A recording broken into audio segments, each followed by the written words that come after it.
No, we got to keep up with all the trends. I think we should get another belt. That way we can have an interim Best Coast Show belt.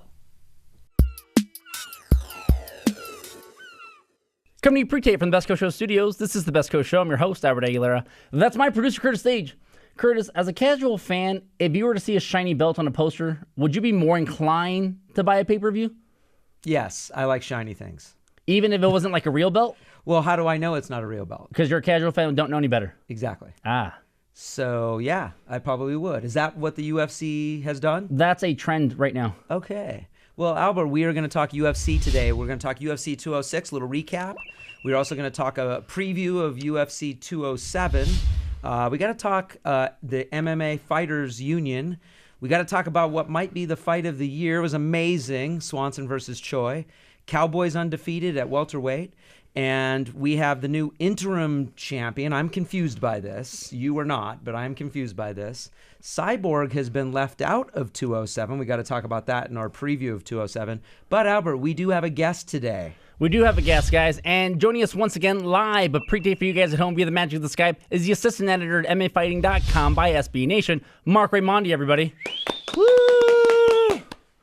Marc, thank you so much for coming back to the program. We ask the hard-hitting questions here at Best Coast Show, so I want to... No, I'm serious. I want to ask him a question about these rumors that are circulating at MMAfighting.com.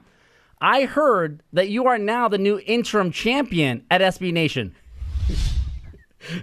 I am the new interim champion. I heard that the belt is in the mail. I have not received it yet here in my Los Angeles apartment, but hopefully this week.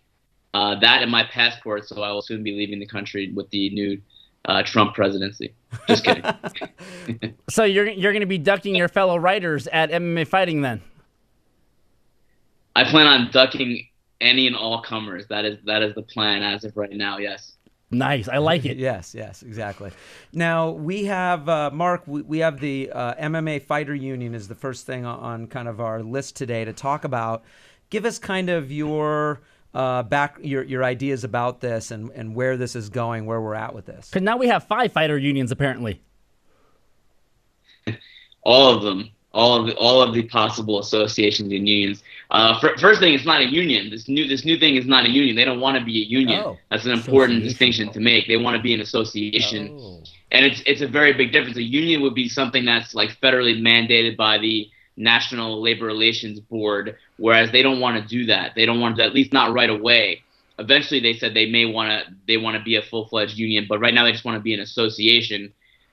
I mean, I think the first thing that people want to say about this is that Bjorn Rebney is involved, and there is some skepticism. And I do agree that fighters should be skeptical of Bjorn Rebney. He has not had the greatest reputation as being a fighter-friendly person in the past. But frankly, there is something needed, right? There's some kind of association or union or what have you necessary for fighters. It's something that they've needed for a long time. If they want fair wages, if they want health care, if they want a pension, something for their retirement, 401k. Any one of these things, they need some kind of representation to get it. That's just the way it works in this country, right? You don't just the employer doesn't just grant these things to laborers out of nowhere. You need a union to get it for you. That's just how it works in a capitalist society. It's the way it's been working in this country for a very long time. I think that something is needed. I think it will eventually happen. Is the MMA Athletes Association the one that Bjorn Rebney is involved with, and Tim Kennedy and Donald Cerrone and TJ Dillashaw, George St. Pierre, Cain Velasquez? Is that the one? Is that the answer? I don't know yet. I know they're going to work hard for it. I know those guys are really smart guys. Something is needed. I don't know if it's that. I don't know if it's the PFA, which is being run by Jeff Boris, the baseball super agent, or the MAFA, which is a whole different thing. The PFA wants to be a full-fledged union. The MMAA does not want to be a union. They want to be an association, a trade association. The MMAFA wants a similar thing, but they also want the Ali Act in MMA. All of them have kind of different ideas of how to help fighters out. All of them, I think, have their hearts in the right place as far as what they want for fighters and how they want more of an even balance between promoter and fighter. I think most people do want that. How they're going to get there, it's kind of like in this country right now, right? Everyone wants a great country. Everyone wants a booming economy. It's just how everyone kind of disagrees on how you're going to get there. and that's kind of what is happening with all these groups that are trying to represent fighters right now. And now with this recent group, you have, I don't want to say the most legitimate, but the most named fighters within this group, with former heavyweight champion Cain Velasquez, with Tim Kennedy, with George St. Pierre, who's all-time great. And he said, George St. Pierre said it himself, he's rich. He's filthy rich. He doesn't need money, but he's in a position where because he has money, he can do this. And then somehow Cowboy Cerrone was like, hey, Uncle Dana, I was just kind of hanging out with my bros and an association broke out. I don't know, no idea what happened there. Yeah, I hope, I know Donald Cerrone's heart is in the right place, because even before he spoke to any of these different groups, he's been saying for a few months now that fighters need, I mean, we're talking about going back to August before UFC 202. He was talking about how fighters need healthcare and how fighters need retirement. These are all things that he knows that fighters need, and I think a lot of other fighters know they need that as well. Whether or not this is the group that's going to be the one, I think maybe Donald Cerrone is skeptical. Tim Kennedy is a teammate of his. George St. Pierre is a former longtime teammate of his at Jackson's. So, yeah, he probably went with those guys. He trusted them, and he ended up, hanging out with Bjorn Rebney that night, which is maybe not what he wanted to do. But regardless, I think that there is a movement toward this right now, even though there are conflicting groups. I hope that they can all kind of come to some kind of consensus, or maybe one of them will kind of take over and all of them will follow. I don't know how it's going to work out. I do think eventually something needs to be done. It's a painstaking process, man. I mean, in baseball, there wasn't a union. There wasn't even free agency until, the 60s, I believe. And baseball has been around since the 1800s. So this is a time-consuming process. It'll happen eventually. I just don't know which group it's going to be, but I do think that eventually there will be some kind of a body, an association, union, what have you. Yeah. Now, I'm going to put on my conspiracy theory tinfoil hat here. Now that WME-IMG owns this UFC product and these fighters happen to be CAA represented, do you think there's some kind of corporate espionage going on? That's a good question outside of the corporate espionage part of it. I know you're joking about that.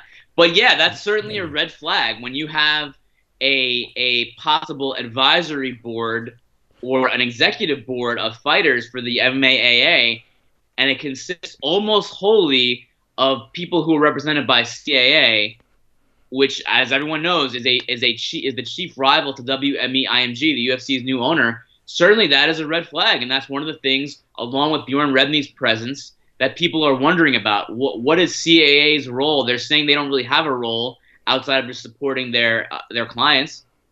But, who knows? They would not divulge who their financial backers are, and there was some speculation that CAA is financially backing them.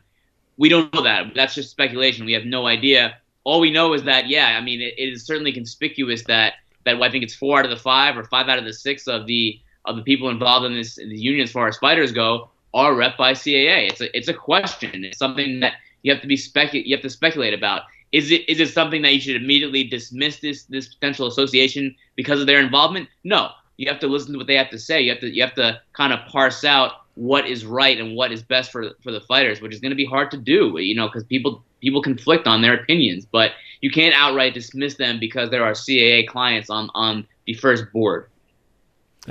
Okay, so listen, 206 had Swanson versus Choi. This fight was amazing. Yes. I mean, yes. I mean, Choi would not go down. This kid, I don't know where he came from. Looking at him, though, would you ever assume he could even take one of those punches? South Korea. Yeah, no, I know where he's from, but he came out. For me, I didn't even know about him. And Cub Swanson, I mean, apparently he wanted to challenge Cub Swanson because he was a fan of Cub Swanson. He's like, I just want to fight him because I'm a fan of him. And he called Swanson out, and Swanson was a little... I'm a big fan of Frankie Edgar. I would never challenge Frankie Edgar to a fight. Well, obviously. This kid, Agreed. like, he took some serious punches and I mean, it was crazy. Mark, where does this fight rank this year in fights for you? I would put it in the top 5, certainly. I wouldn't put it number 1. I think it was a fantastic fight. It was an all-out war. It was violent. It was back and forth. It was... it ebbed and flowed, and it was dramatic in its own way.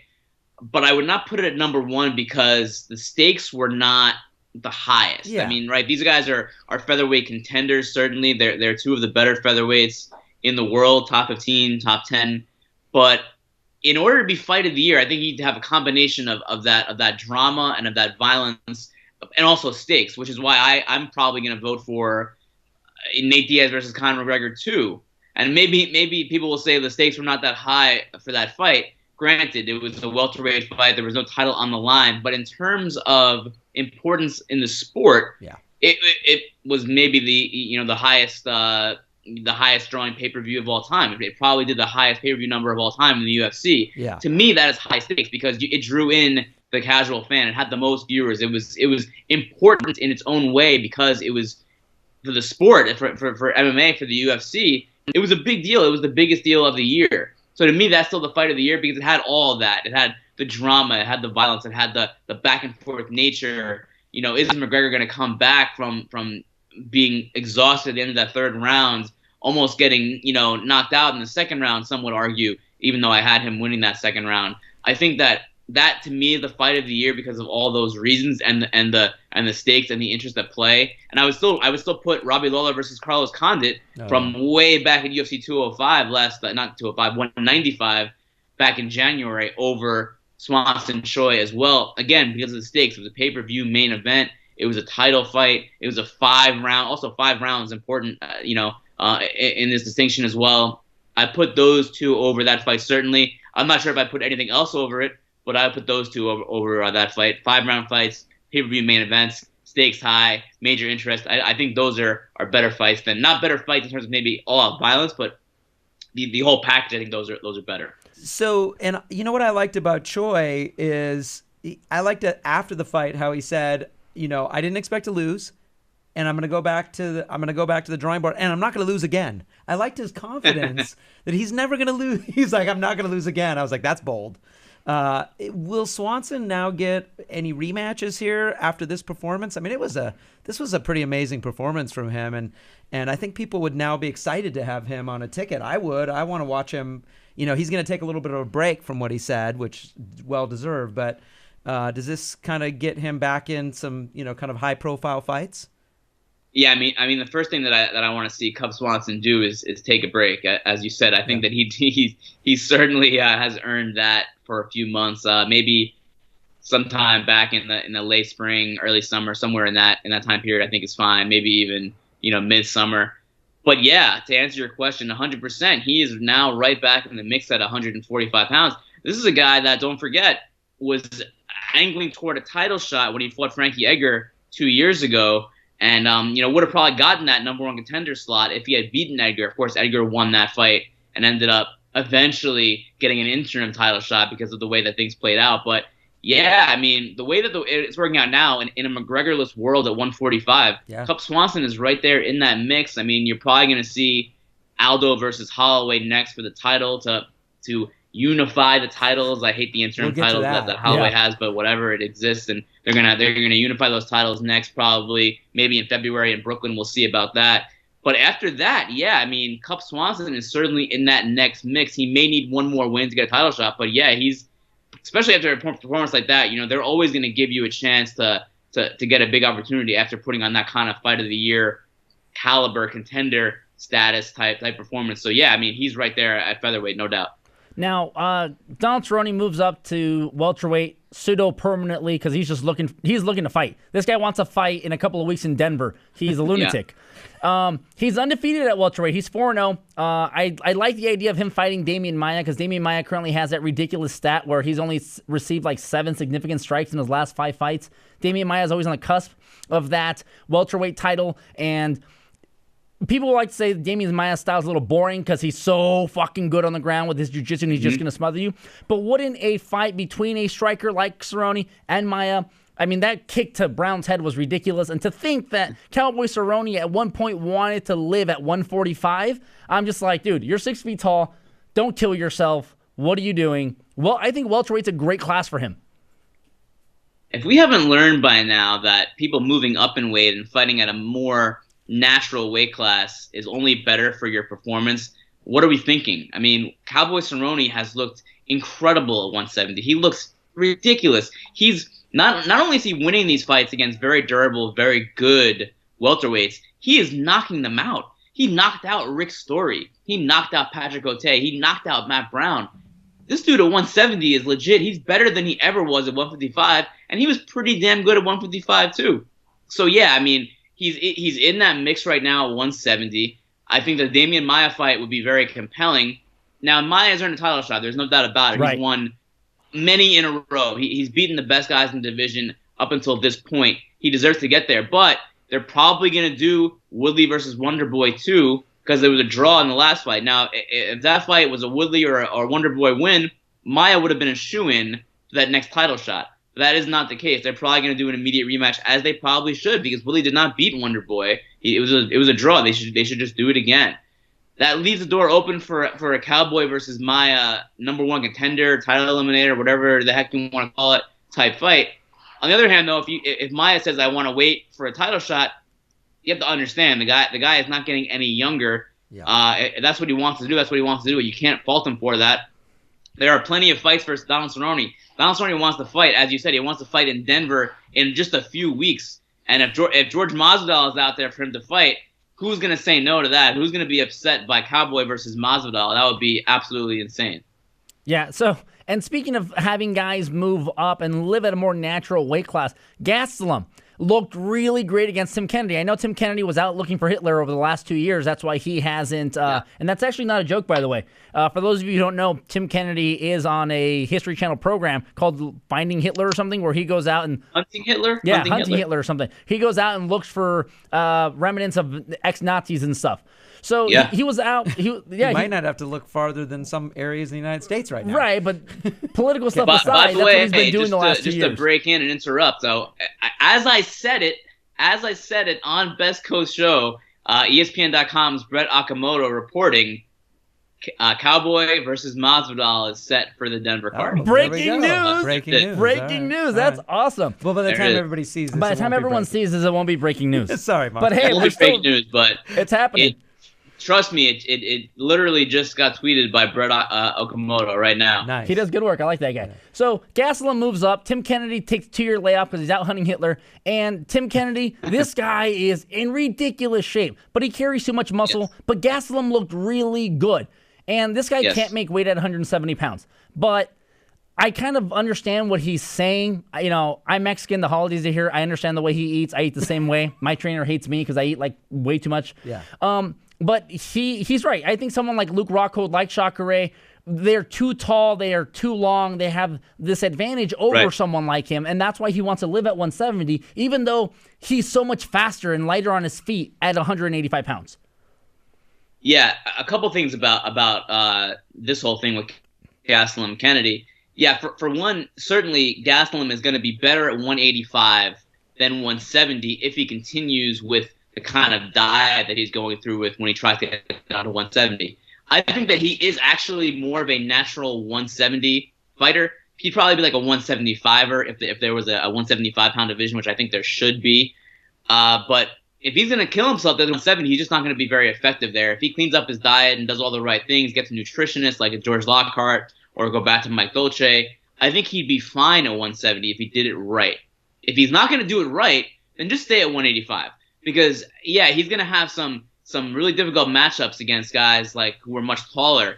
Height is going to be a big deal for him there because like he's only like 5'9", 5'8", something along those lines. But he'll be a better version of himself if he's not depleting his body. The thing with Kennedy, I believe, what happened with him is that, like you said, this guy is in just super shape. I mean, first of all, he's an American hero. The guy is an American hero. He's like a superhero. The guy is just he's like Captain America. He's in incredible shape. The dude's ripped all the time. He never gets out of shape. I think what happened to Tim Kennedy, honestly, is he did that training camp for Rashad Evans for UFC 205, right? He was going to fight November 12th on that card against Rashad Evans. So he did the entire training camp. He did the weight cut. The UFC made him do the weight cut because for some reason you can't get paid your show money unless you cut the weight and make the weight. So Tim Kennedy is a guy that probably walks around over 200 pounds. Did a training camp, cut all that weight to 185, weighed in just to get his money. This is a really stupid practice. I really can't stand it. So he has to turn around now after doing that weight cut. Of course, after that weight cut, he's going to blow up again to 200 pounds because that's his natural body weight. That's just what he's going to be. It's not like he let himself go. Look at Tim Kennedy. The guy doesn't let himself go. He's shredded 24/7. I saw this guy on a movie shoot about a year ago. He wasn't even fighting at the time. The guy was absolutely just ripped out of his mind during this movie shoot. Anyway, that's just an aside. So he did the weight cut for UFC 205 to 185. Now he has to turn around and do another weight cut, another mini training camp for this fight against Gastelum. So the guy was probably overtrained. He had to cut twice. He had to cut it to 185 twice in a matter of a few weeks. That's why he gassed out so quickly, in my opinion. Now I haven't talked to Tim Kennedy about it. I'm not sure what he would say about it, but in my opinion, all those things together made him gas pretty quickly in that fight, where we've never seen Tim Kennedy gas before. The guy's a cardio monster. Yeah, Yeah, that makes sense. and weight cutting is a big issue because a lot of people don't understand that when you weight cut, you're literally just dehydrating yourself. Yes, it's not good. There's just in no world is dehydrating yourself severely 24 hours before a fight and then rehydrating in that time that you're given. Now it's a little bit less time because of the early weigh-in, so it's like a 36-hour turnaround now.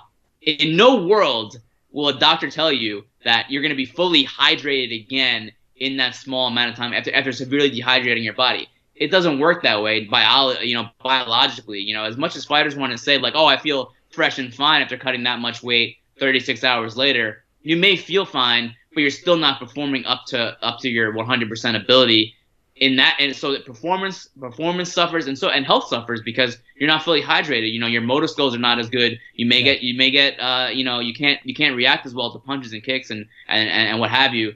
And the fluid on your brain, the cushion on your brain is not fully rehydrated either. So you're more susceptible to concussions, to brain damage. That's a big issue. Dehydration is a really, really bad part of MMA, and I know that there are measures being taken. The UFC with the early weigh-in, I think, has been fantastic. I think, to me, maybe the best thing that happened all year is that early weigh-in, but it's still a long time away from being fully rid of the severe dehydration. Yeah, and that's what we're seeing right now with Cyborg, who is Good killing segue. herself. She's killing herself to get down to 140 pounds, and stepping away from UFC 206 for a second here, it's coming out that they said, hey, we'll give you this title shot in February. Well, I can't make the weight because I'm recovering from this brutal cut that almost killed me.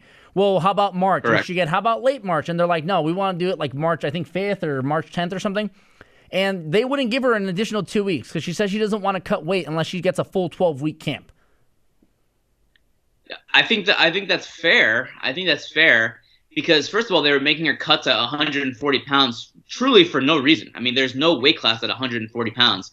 And now, so they made her cut down to 140 pounds because they didn't have a division at 145. So they're forcing her into this non-existent weight class catchweight situation. So they make her do that twice. And then now they're gonna do 145 pounds. They're gonna make this division. And they're saying, oh, well, you better be ready by February, otherwise you're not going to fight for that title. It's not fair. It's not right what they're doing. They're really only making the division for her because she's a star. She's someone that people want to watch. Her ratings against someone that no one ever heard of, Lena Landsberg, all due respect to her, she's not a draw. She's never in the UFC before. The ratings on that card on FS1 were very good, some of the best all year. So Cyborg is not only dominant, she's the best female fighter in the world. I don't think anyone would dispute that. She's a draw. People want to see her fight. So, of course, the UFC is going to create some kind of division for her. They need stars. They need draws in this 2017 coming up where we're not going to see McGregor for a long time. We're not going to see Rousey. Maybe, who knows if we're going to see her ever again. They need stars. They need pay-per-view main events. They just canceled. They postponed that card in Anaheim that was supposed to be in January because they didn't have a main event for it. So yeah, they need Cyborg, and they're really making it hard for her for no reason to me. I don't see any reason. If you're going to make this 145-pound division after making her cut to 140 for no reason twice, and then they're going to say, oh, well, sorry, we're going to do this on this date. If you're not there, then you're not there, and do Holly Holm versus Jermaine Durandamy.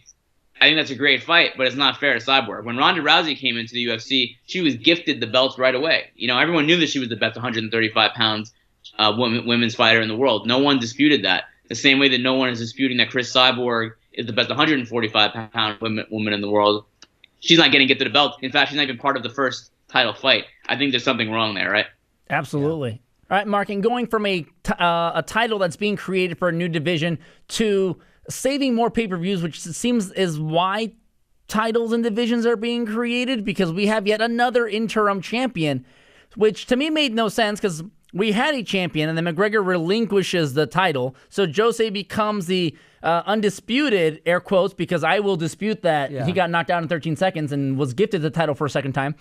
And even though he's healthy and ready to rock and can fight, we decided that we were going to put a shiny belt on a poster for Max Holloway versus Anthony Pettis for an interim title, even though there's a current champion that can fight. Why is that happening? One interim champion to another. Why is that happening? I don't really have a good answer for that question, honestly. I don't know why. I think that there is a promotional aspect to it. I think that is part of the motivation that the UFC wants to do an interim title. Now, in the past, I could understand why you'd want to do that, right? Because a few years ago, they didn't have 5-round main events. Now, every card, the headliner is 5 rounds.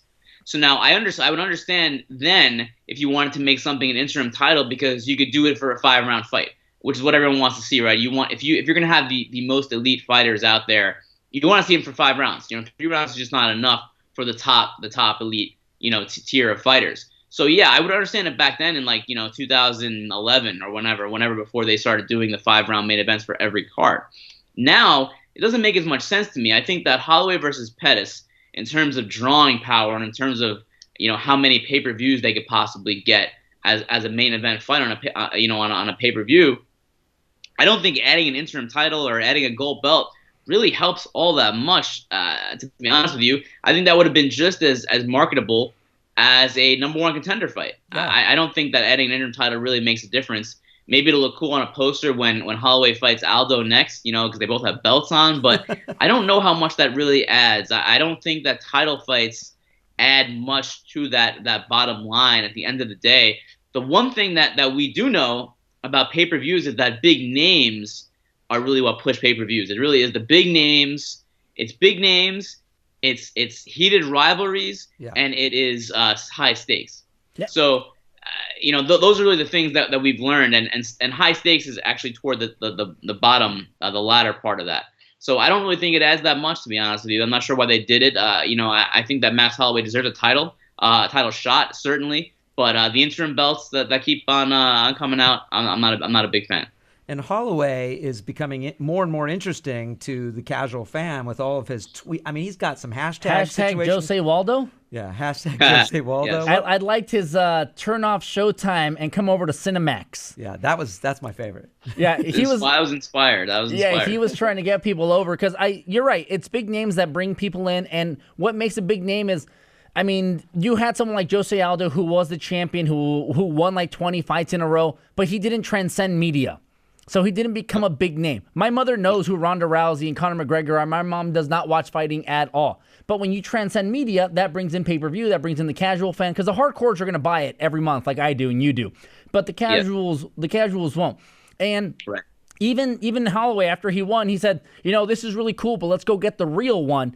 And if I'm a fighter, I'm okay with interim championships because in the UFC, you don't deserve anything because you're not earning anything, but as an interim champion, you have that physical piece of something that says, hey, I'm next in line, guaranteed. I am next. Let me fight. So that's really what it says. That's kind of what it says, where essentially the interim champion becomes a number 1 contender belt. Okay. So as security as a fighter, I want that. As a fan, I'm like, listen, I know you're not the champ. I know DC's still paper champ. That's how I feel about it. That's how I feel about these things. It's hard to call a belt the number 1 contender belt.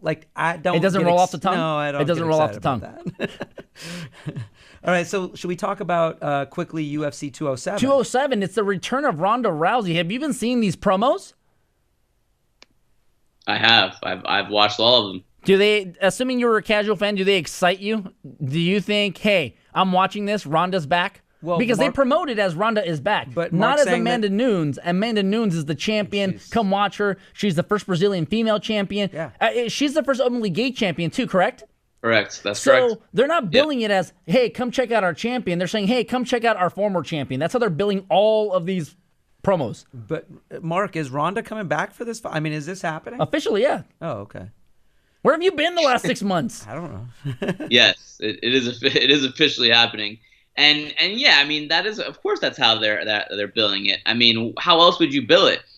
all respect to Amanda Nunes, she is the best 135-pound fighter in the world right now. But Ronda Rousey is like you were just saying before. She's the name. She is the big draw. She is the biggest mainstream star the UFC's ever had. I think that McGregor is the biggest money maker the UFC has had, and he's definitely getting to be that mainstream name. But I still think Rousey's ahead of him because of all the movies that she's done, the TV shows, the commercials, the photo shoots, all that other stuff. She is the most well-known name in the mainstream world that the UFC's ever seen. So yeah, of course they're gonna bill it as her coming back. That is the story here. That is the big name. You're gonna build it around the big star. Would I like to see more Amanda Nunes and what kind of threat she poses to Rousey?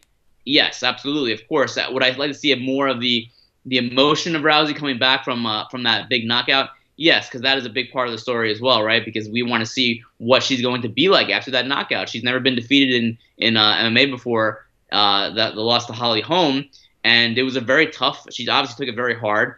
I'd like to see more of that storyline play itself out, but to say that it's not fair to build this around Rousey, I think is short-sighted, and I think it's it's just not business. It's just not the way they do it. I mean, of course they're going to build it around the big star. Yeah, and she went on the Ellen show and she said, "Hey, come watch this fight because I may be retiring soon." And since she got into the sport, she's always said, "Listen, I did Olympics for 4 years. I'm going to do MMA for 4 years. This is what I want to do. I do cycles like that because I'm an Olympian." Do you think, win or lose, this is her last fight? I don't know. I think that it's really hard to say. I don't even think she knows, honestly. I don't think that she's even saying to herself, "Oh, if I win this fight, that's it. If I lose this fight, that's it." I don't think she knows yet.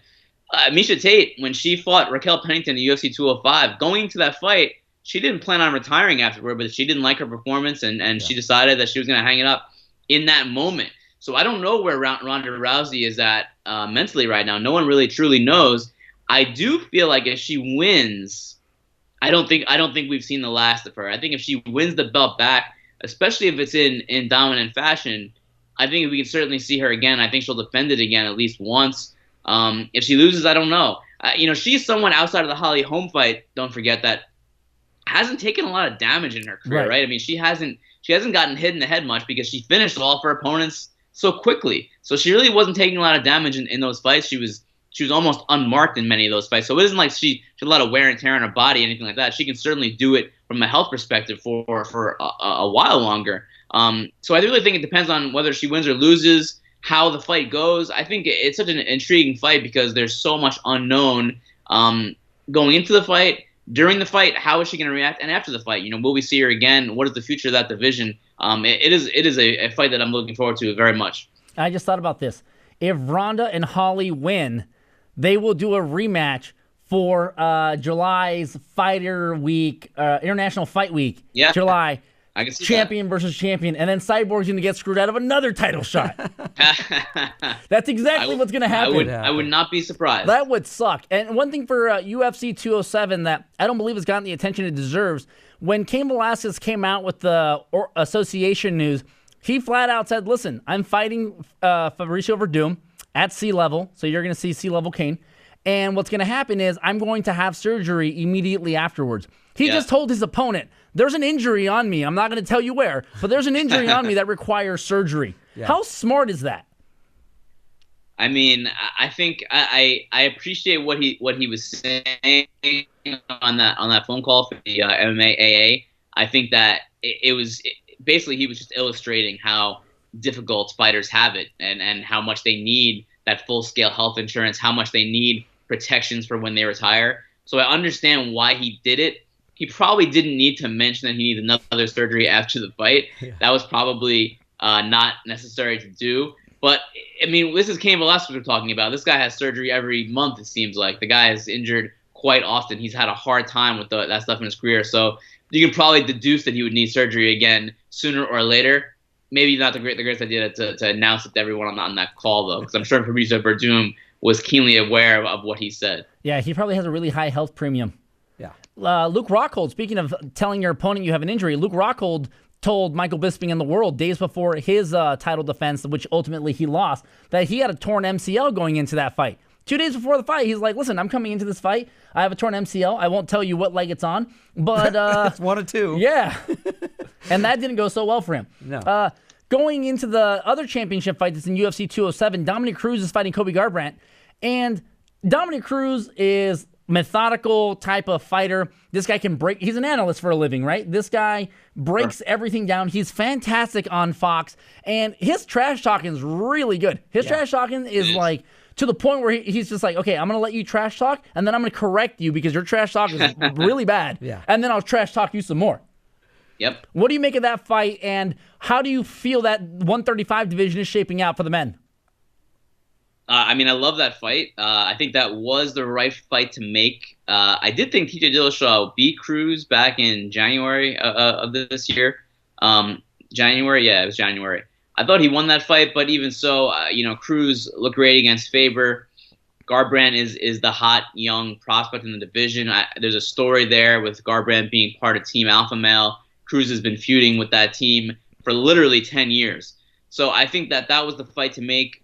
I love the fight because it's both guys are very talented strikers, but in different ways. Cruz is very defensive-minded. He makes you miss. He dodges, then counters. Whereas Garbrandt is very much a pure boxer, a guy that can really knock you out. I mean, if he can catch Cruz, and that really is the question, right? Can he catch him? Can he get his chin? He could certainly knock him out. I mean, that's what he's done. That's what he's shown in the UFC. The guy has really impressive power for that division.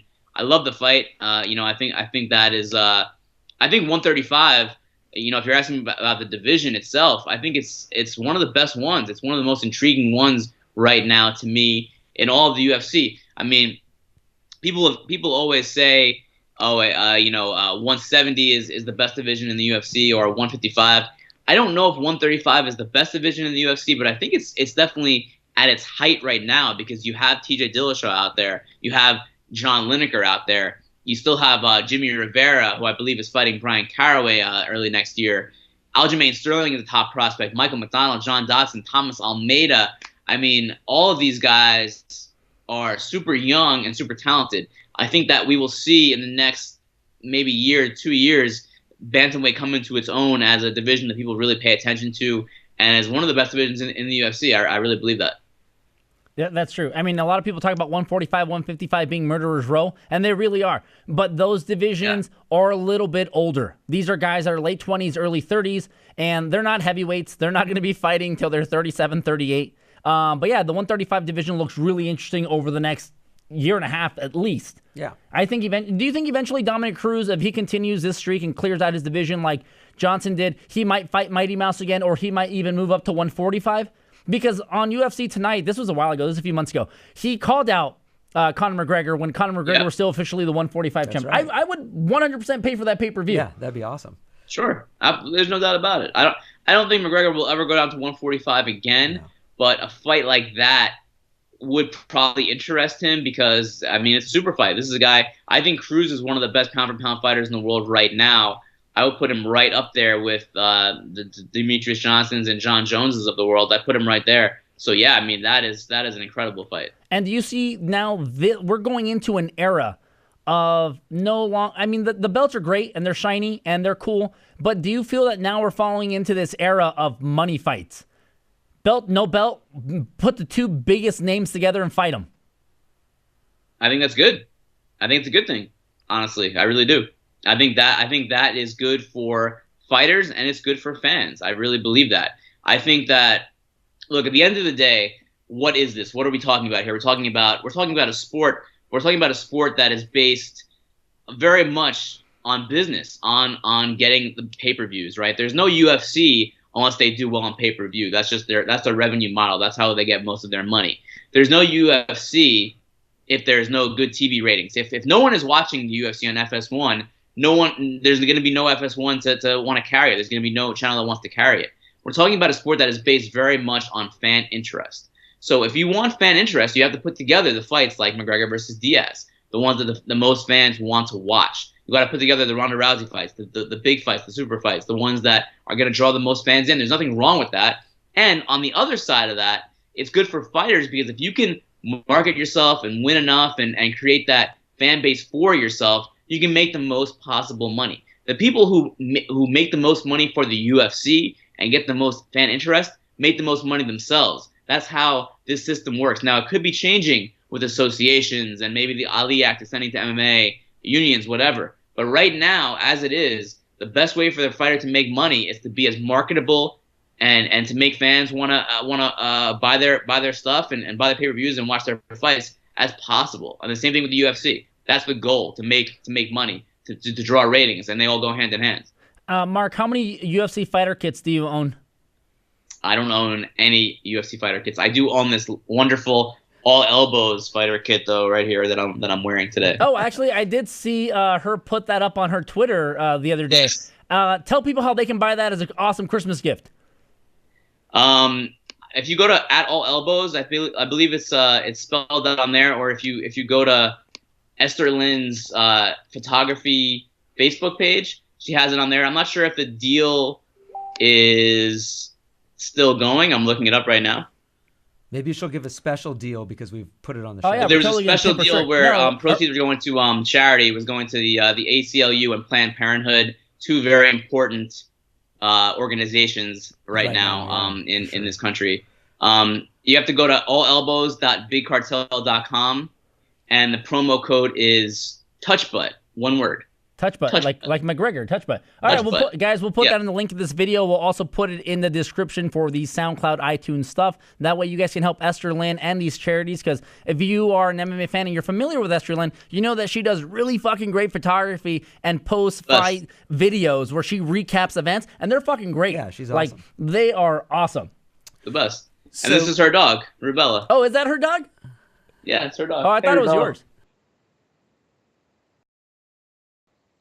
Esther and Casey are flying to Sacramento today for UFC on Fox 22. So when they travel, I dog sit. You dog sit. Nice. Oh, that's nice of you. That's a good dog right there. Gift of the day? Great. So, Albert, what is our gift of the day today? Guys, our gift of the day, this is Max Holloway jumping on the cage and falling out because he is so excited that he just won the interim belt. But, yeah, I mean, McGregor did the same thing, only he didn't fall out. He went out into the stands and yelled at Jose Aldo. But Cinemax here is beating Showtime and then falling straight out of the cage, because that's what champions do. It's really funny. Interim champions. Yeah. All right, guys, but that's been our show. We'd like to thank Marc Raimondi for coming on. Mark, thank you so much for wasting your morning with us. You can stalk him on Twitter at @Marc_Raimondi. You can find all of his articles on MMAfighting.com. Don't forget to look up Esther Lynn so you guys can help out these charities and give your friends some really awesome shirts for Christmas. You can stalk us on Twitter at Best Coast Show. Check out our articles on the website, bestcoastshow.com. You can find us on iTunes, SoundCloud, really anywhere podcasts are heard. But that's been our show, and you guys have a good night.